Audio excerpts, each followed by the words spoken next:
point the finger? Is it the parents or border officials? There's a whole lot of things to think about here, and I think there's two aspects of this that we ought to focus on. First, there's a lot of people who won't be able to point to Guatemala or El Salvador on a map, who are going to know very little of the region's history, but want to ask why can't they stay where they are, or why are they making this very dangerous journey? And it is a very dangerous journey. Sure. Between 7,000 and 10,000 people have died trying to cross that border since the 90s, plus countless others who haven't been found. And they go in sealed containers or clinging onto freight trains or on foot through very dangerous Mexican territory where they're kidnapped or killed by cartels. So why do they risk it? Many of them, as you pointed out, they're fleeing persecution. They've got no choice. There's extremely violent cities, especially in those three countries. Murder rates, not the be-all and end-all by any means, but murder rates there are higher than they are in places like Iraq, the DRC, South Sudan.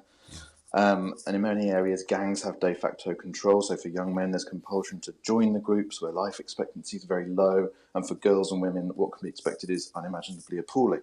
So that's why many families flee and why many parents send their children unaccompanied to the US. The empathy for me as a parent of people who've chosen to do that, it's very difficult to understand. But when you look at the factors, you can start to see why. This girl was accompanied, was she not? Wasn't she with one of her parents or both? Yeah. They crossed the border illegally. They did, but when we think about this, we've got to think about the cruel and hypocritical nature of the border and asylum policy, right? The DHS, Department of Homeland Security, claims that they give the best care to everyone crossing the border, but this is manifestly not true. Conditions in the detention centres are dreadful. Water and blankets, for instance, are in very short supply. We know all about the cruelty of the family separation policy. The US government claims it wants people to cross legally, but it's restricted the number of claims that it will process at these sanctioned crossing points to absurdly low daily numbers. It calls that metering, which means people have a very stark choice. They can hang around in a Mexican border town indefinitely and with increasing local hostility, or they can look for a route through the desert. So Jakelin Caal Maquin, this little girl, was part of a group of 163 who crossed near Antelope Wells in New Mexico, which is almost literally a 3 men and a dog crossing point. The US is not devoting resources evenly to crossing points, so it is manufacturing this crisis.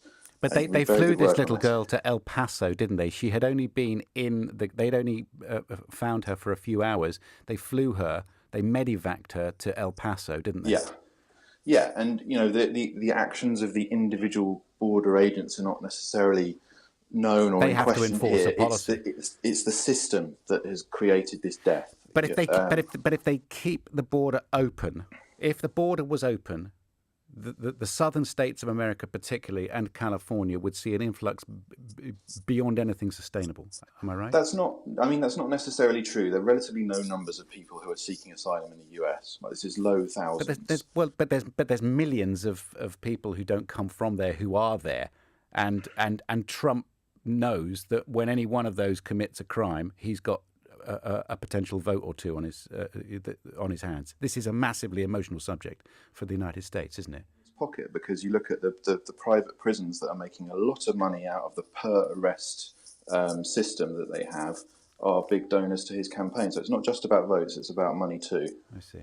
It's fascinating talking to you. I'm sorry we don't have more time, but I appreciate the time that you've given us this Saturday morning on LBC. Dr. William Booth.